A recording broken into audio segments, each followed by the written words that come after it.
5000 ta buxgalter malaka oshirish uchun nima bo'lishi kerak? Soliq qonunchiligida o'zgarish bo'lishi kerak. Bitta qonunchilik o'zgarsa tamom, hamma buxgalter уже malaka oshirishga ehtiyoji paydo bo'ladi. Masalan, eslasak, 2019-yilda HQS joriy qilindi.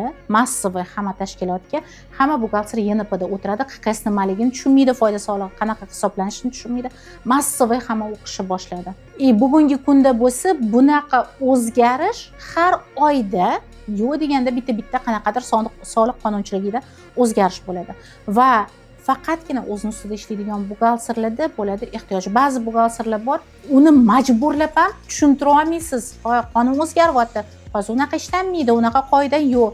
Yo'q, men 20 yillik buxgalterman. Hamma narsani bilaman. Keyin yordamchilarni jo'natadi. Yordamchilar undan o'tib ketganini ko'rib, keyin glavniysini o'zi keladi bizga malaka oshirishga. 5000 ta buxgalter o'qitish uchun qonunni o'zgartirsa yetarli.